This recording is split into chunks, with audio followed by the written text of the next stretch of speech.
Warning, the following video contains instances of extreme violence. Viewer discretion is advised.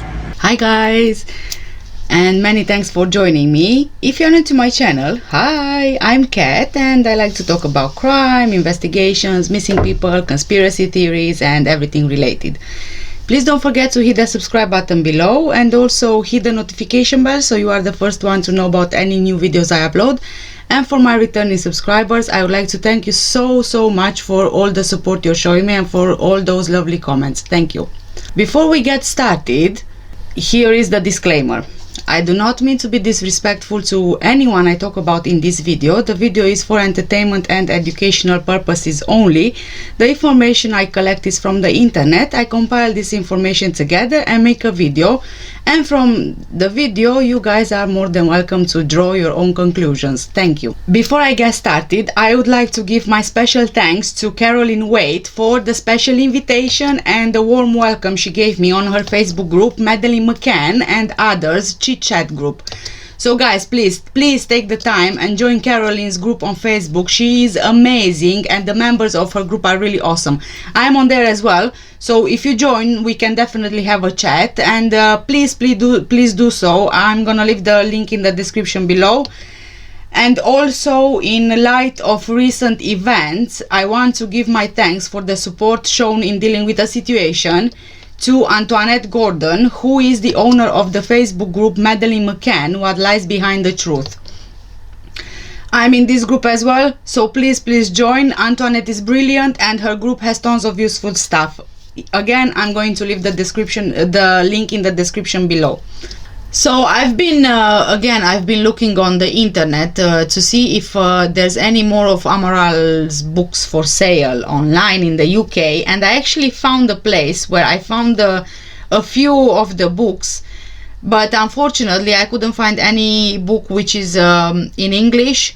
So what I could find was a Portuguese version of the book. I think it was also a Danish version of the book and an Italian one.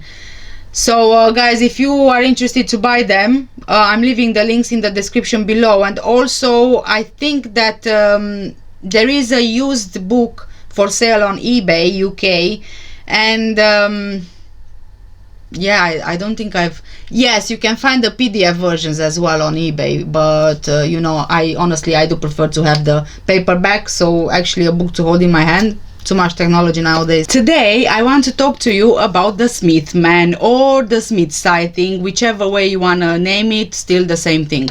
Whilst I did make up my mind who the Smithman is, and I will reveal to you a bit later on in the video who I think it is, please do let me know in the comments below if you really do believe that the Smith sighting is real or fake. Okay, so I just want to start with a bit of an introduction into the Smith sighting. The Smiths from Ireland are spending their holiday in Praia da Luz. After dinner at the Dolphin restaurant, they head over to Kelly's bar, which is just 50 meters away from the restaurant. They leave the bar at around 9:55 in the evening and head over to their apartment in Estrela da Luz, which is west of the Ocean Club. The Smith family is a big family, 4 adults and 5 children. And long story short, let's just keep it short, the group spreads out, with the children never too far away from the adults. The streets are empty. They climb some steps to reach 25 de Abril Street, they cross it and turn left into 1 de Mayo Street, which runs to the west side of the Ocean Club. After no more than 30 meters, they see a man walking in the middle of the street, holding a child in his arms, with the head resting on his left shoulder. Remember, as I mentioned in my previous video, Jane Tanner sighting, as I said, it would have been impossible for someone to carry a child across the arms, as Jane said. And no, I don't believe for a second Jane sightings was real. Even if Dr. Todman came forward a long while later after the alleged abduction, he was carrying his child in the opposite direction of Jane Tanner's alleged abductor, and they also knew each other from tennis, so I think that he probably assumed Jane's sighting was in fact her seeing him carrying his child to his apartment. And then we also have David Payne's statement, where he has quite some slips of tongues, and he refers to she as Jane as carrying the child, since the police officer asked about she, Jane. Not only that, but he also says in his statement, my recollection was more about the description of the pajamas not fitting in with the description of the newspaper.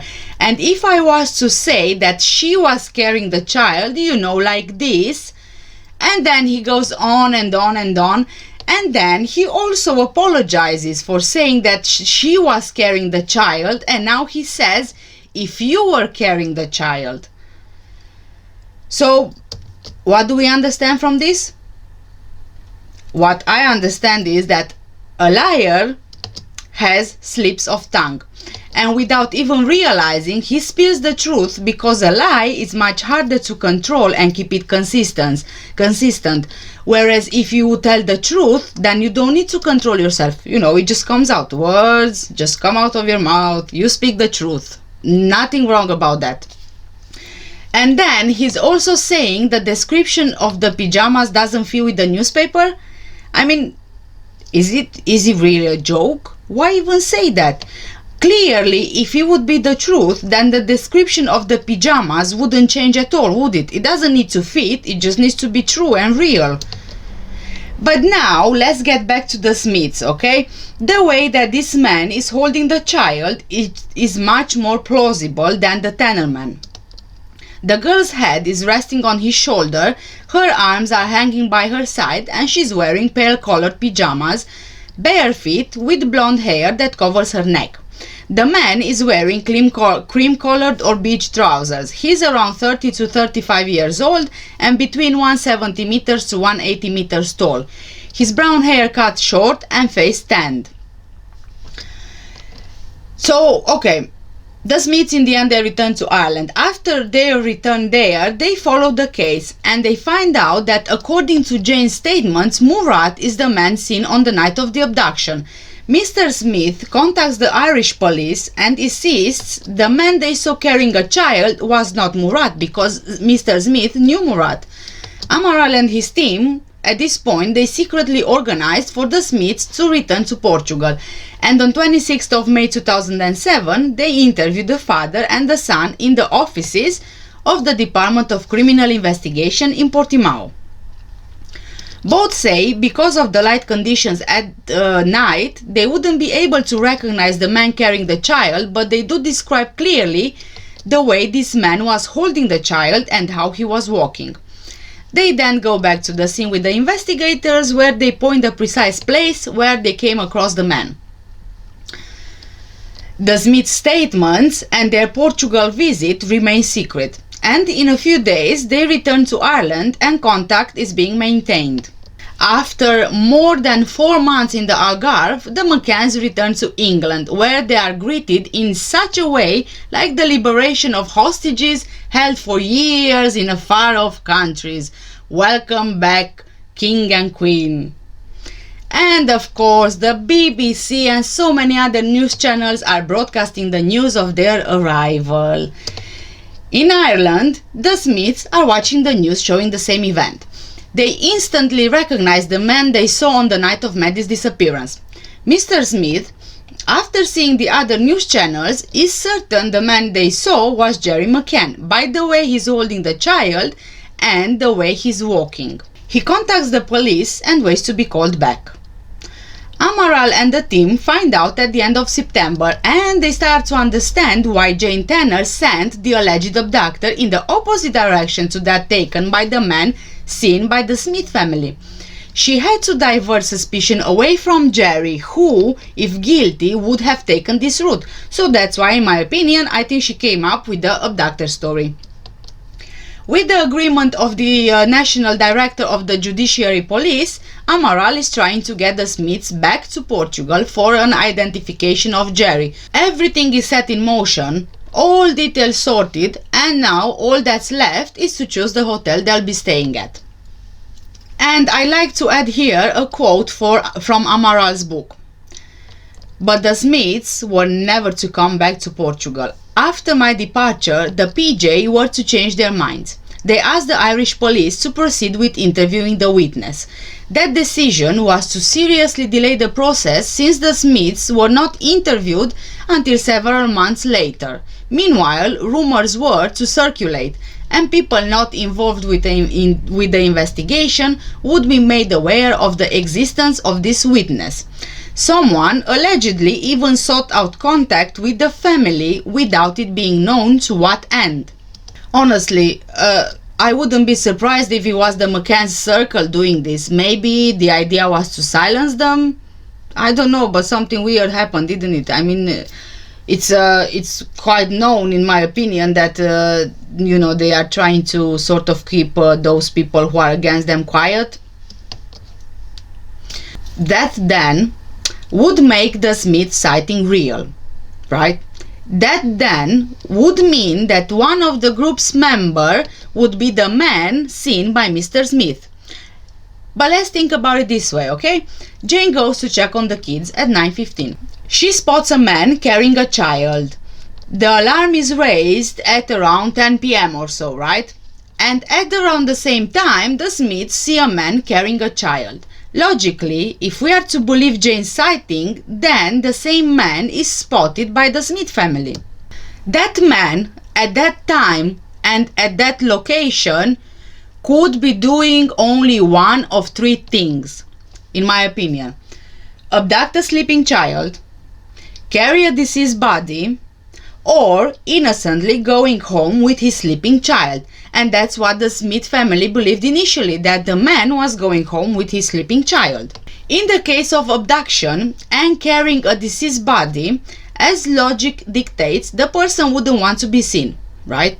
If this cannot be avoided by any means, then the person would try to behave as naturally as possible as to not raise suspicion. The instinct here would be to avoid other people seeing you, right? On the other hand, however, if we talk about a man carrying his own child, then he couldn't care less who sees him. But let's go back to the Smith family. We know there are 9 people, okay? 9 people heading to their apartment after a night out around 10 in the evening. Narrow street, dark and silent. Now, can you imagine a group of people being so silent that the man trying to hide something or avoid being seen cannot hear them? I really think not. No. He's trying to... So, imagine this. The abductor, yeah? Let's say the abductor. He's trying to get the hell out of there. His adrenaline kicks in. He's probably even sweating, heavy breathing, whatever. His senses are heightened. So, I have to ask the question.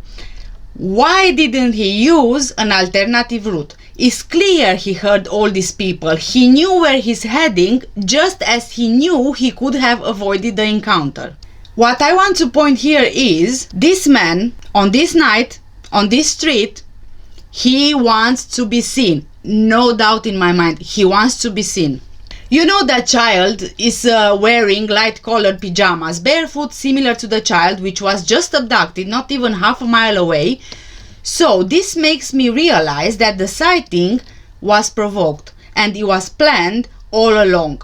And this was definitely not by chance. The Smith says the man looks like Gerry at some point later on, as I mentioned above. So I need to know, why was Gerry walking around Praia da Luz wanting to be seen carrying a child dressed like Madeleine in his arms on the night of the alleged abduction, around the same time that Kate sounds the alarm? And he's not seen only once, he's seen 3 times. The Smiths are scattered in around 3 groups as per their PJ statements. And funny enough, this man is seen by all 3 groups and he even passes by them. If you still think that the man was caught off guard by the Smiths, I think you are completely wrong. The 3 groups, they don't all walk at the same pace, do they? I mean, you have a 4-year-old who is slower than the adults, then you have another person feeling ill, then you also have the steps. So I'm quite sure they were scattered, some in front of the others. This man has plenty of opportunities to actually change his route to avoid being seen. The family is walking slowly uphill in his direction and he's walking downhill towards them, right?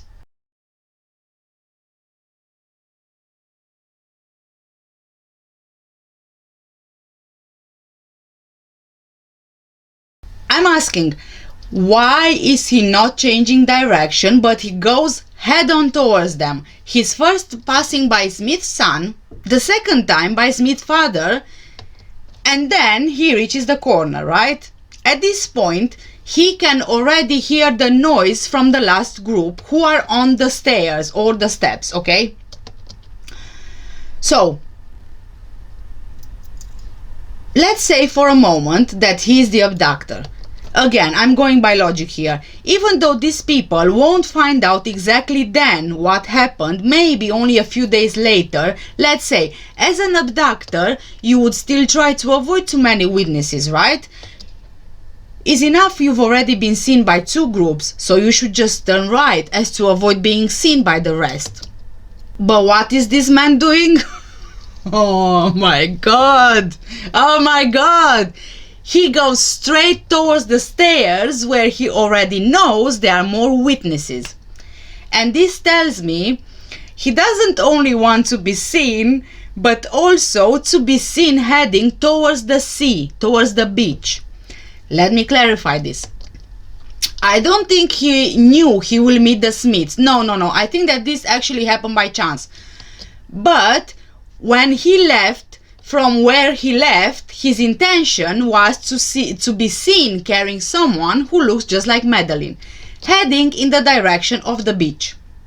You might be asking why this route?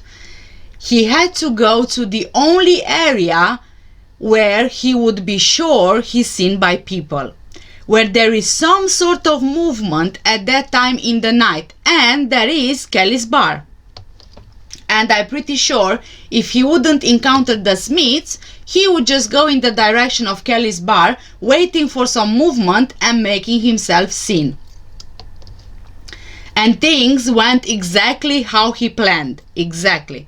So, I got to the point where, yes, I do believe that Gerry Mccann is the Smithman. But I don't believe he carried the deceased body of Maddie when the Smiths saw him. Yes, I do believe he carried Maddie's body, but that was over a shorter distance and not now, when he was spotted by the Smiths. There are also people saying that how could he possibly carry a sedated child as he could be recognized? But I need to ask, recognized by who exactly? I mean, most of their time on holiday, they spent it at Ocean Club, the tennis club, the tapas, and their apartments. They've been once to the beach, they went jogging and so on. So, in my opinion, there's very little chance that anyone in Playa da Luz knew them before Maddie's disappearance. What I think is, Kate prematurely sounded the alarm. I think that it was done too quickly. And it seems that Gerry was really angry that night. Kate was also angry, punching the walls, leaving bruises on herself the next day. But what parent gets angry on the night of their daughter's disappearance? Seriously, I mean, yes, you are upset. Okay, I get it. Panicked, most definitely. Scared, yes, of course. But anger, that comes much later. Now there's the question of the child being carried. Is the child asleep? Sedated? Dead? I can definitely say this child was not asleep. Why? Why, you ask me maybe. If you look at this, taken I think on the 4th of May, you can see outside is not hot. They are wearing jackets, so it is a chill, cold night. Now, imagine a child in pajamas, barefoot, with no jacket, no blanket, being carried at least 400 meters in the cold. Wouldn't that child wake up? I mean, yes, don't get me wrong. I know that children are usually warmer in general, at least that's the case with me and my children. But when we sleep, our body temperature goes down. That's why we usually need covers to sleep. That's why when we are cold, we wake up. And it's impossible for this child to be sleeping and not wake up. And if we are to believe it was the abductor with Madeleine, she would wake up from the cold. And do you think she would be so silent finding herself in the arms of a stranger? Really? I mean, that's quite impossible. It is impossible. It's impossible. Let's get to the other option now, which would be the dead child. The Smiths see the man carrying the child. The child's head is resting on the man's shoulder. If the child would be dead, the man wouldn't be able to carry the body in that position. Why? Look at this and then I'll explain it in my next point. I'm sorry for the photo. I hope it's not triggering anything. I'm just trying to prove a point here. You see the mom is holding the baby, which passed away. And pay attention to the baby's head. See how it's tilted backwards? Because there's no muscle there which works. There's nothing to hold the head in the upright position. We know that the Smith said the abductor was not supporting the child's head with his hand. And now I want to ask you this. You do know why a newborn's head has to be supported, right? Because their muscles are too weak to hold the head. Which brings me to the sedation part. We already covered the child couldn't have been sleeping. It was too cold. They would wake up. Yeah. The difference between the dead body of a child in terms of muscles and the child being sedated is that the sedated child still has control of their muscles. Yes, they are sedated, but the blood is still flowing. The muscles are still working. You know when you fall asleep without realizing and you drop your head and by instinct you get it back up. You are still asleep, but it's your brain who is signaling, hey, your head, back up. Although sedated, the child can still control their reactions. The Smith said the man carrying the child did not support the head. Comparing to the deceased child, however, where the blood is not flowing, that's it. There's no support for the head, there's no brain activity, the muscles are stiff, the head falls backwards. A man couldn't possibly carry a deceased child for at least 400 meters without someone realizing something is wrong. Because, I'm really sorry, and I really do hate saying this, but a dead child doesn't look the same as a sedated or sleeping child. I'm trying to be sensitive, but I also need to be realistic, and I'm really sorry again. I also wanted to add a photo of such child being carried to show you an example, but I couldn't get myself to do it, so sorry. And I really don't want to get into more details, you know, about gravitation, physics, medicine, and so on. I mean, I think you get the idea anyway. But you might be asking yourself, why do I say the 400 meters distance? If you would believe Jane Tanner's sighting was real and it was madly seen by the Smiths, then the distance would be 700 meters, the route taken to east, past Murat's house, and then turning back west where the sighting happened. If you believe, like I do, that Maddie was not the child being carried, then the distance becomes 400 meters, because the man turns west immediately after leaving apartment 5A. So, my conclusion is, the child carried by Gerry Mccann where the Smith sighting happened was sedated and alive, which means that Gerry was not carrying Madeleine in the Smith sightings. Gerry was carrying another child. So we know the man is seen heading towards the beach, right? And one would assume he's going there to hide the body. I'll tell you something else which makes me believe Gerry didn't at that point head to the beach carrying a body to hide it. He wanted to be seen carrying a body heading towards the beach. Again, as a diversion tactic. It's not the first time, is it? So we are quite used to them trying all sorts of diversion tactics, so it's nothing new here. But why do I believe that? Well, please do have a look at this photo. This is the road leading to the beach. Two important things. One, you can see the lamppost, which means even if you would go at 10 p.m. when dark, that tiny area there is still visible. There's still a bit of light, and there would be people sleeping or, I don't know, doing whatever in their houses. So he can't really risk carrying and burying a body at the beach. A second thing, the dog sign. Please notice the dog sign, which means there are dogs walking about in the area, and we know how dogs are. They dig holes in the sand and so on. So again, not a good place to hide the body, unless you want the dog to smell the... Yes. Then the most important, we also have kids going to the beach. And what do kids do at the beach? In the sand? They build sandcastles. They build sandcastles. They dig holes. They play in the sand. By the next morning after Maddie's disappearance, not everybody knew a child had disappeared. So naturally, kids would be at the beach, right? No one would think hiding a body in the sand is such a good idea. The police also scoured the whole area with dogs, and they couldn't find anything apart from some black beanbags. And you can't say that a man like Gerry Mccann going on holiday in a place he's never been before will know the beach better than the local police. No, that's impossible. Yes, he did go to the beach, I know, but that's not enough time to scan the whole area to find a hiding spot.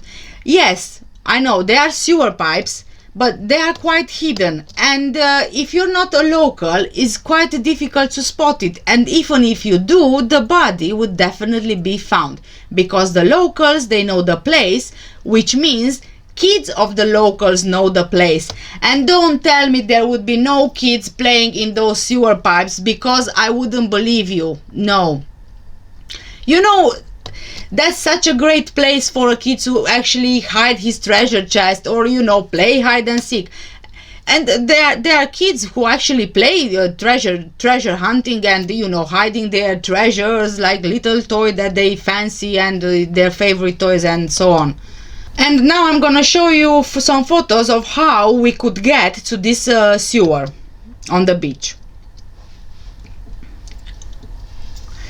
The sewer is located 30 to 40 meters from nearby houses, which clearly proves it is well known to local residents. There are also no crevices on the beach where a body could be hidden.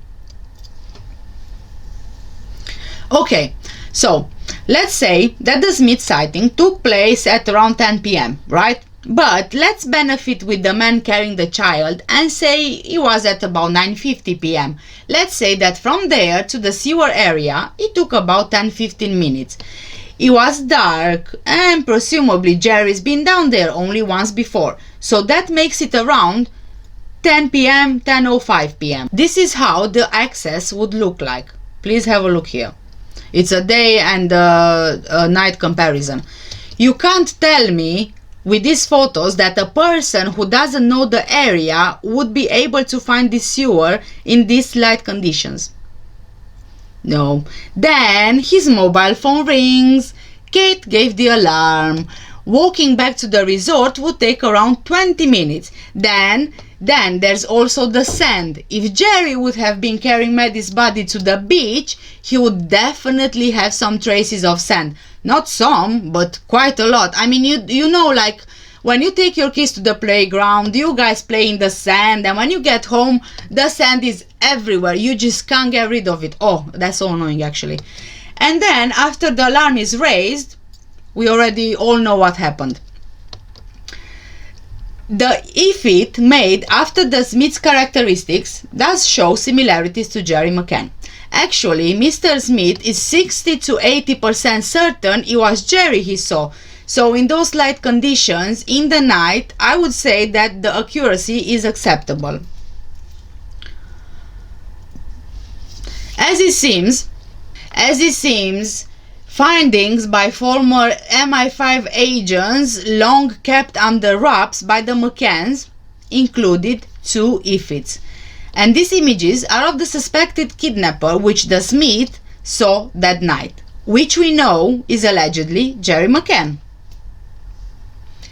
Find Madeleine Fund silenced Henry Exton, an ex-MI5 undercover operation chief, and his team with a lawyer's letter, which would bind them to the confidentiality of a report they compiled which contained controversial information. The report was eventually delivered in November 2008, and this, although gave very little credibility to Jane Tanner's sighting, it focused more on the Smith sighting.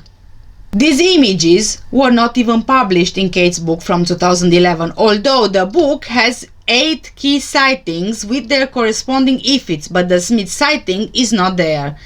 I'm not surprised. If it's something which can incriminate them, is nowhere to be found, is it? It's always disregarded, disposed of, hidden, and so on. This report is said to question parts of the Mccann's evidence, contains sensitive information about Madeleine's sleeping patterns, and raises the highly sensitive possibility that she could have died in an accident after leaving the apartment herself from one of the 2 unsecured doors. Okay, moving on to my next point. Let's not for a second get confused here. In my opinion, Gerry did dispose of Maddie's body, but not when he was seen by the Smiths. I believe that the child Gerry was carrying was actually Ella O'Brien, who is strikingly similar to Madeleine. For the abducted story to make sense, there had to be a flow between Jane's sighting and the Smith sighting. That was making sure the alleged abductor is seen by someone carrying a child towards the beach.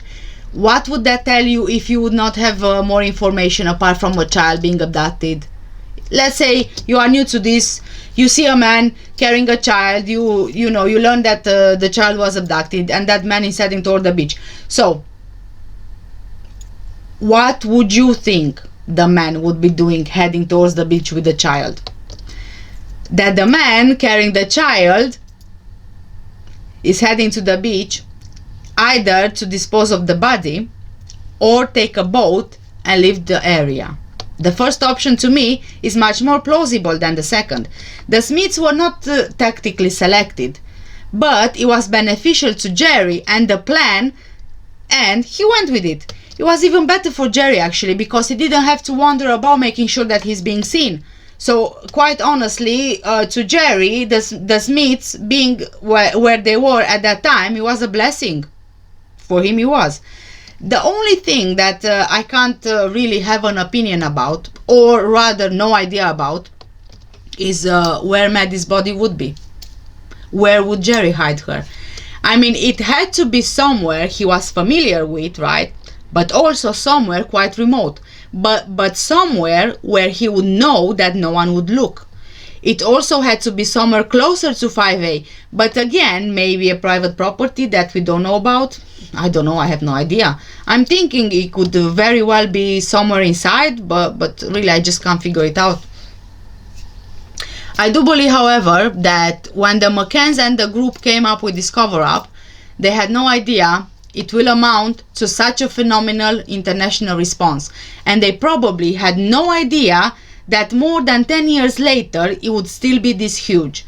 The problem is, now that they are in the public eye, they really can't stop carrying on with the farce. They can't stop it, because if they do, and if they would, then they would be seen as behaving suspiciously, and again, all they want to do is take suspicion away from them. So I mean, I don't know, I guess whether they like it or not, they'll have to carry on if they don't want to look suspicious.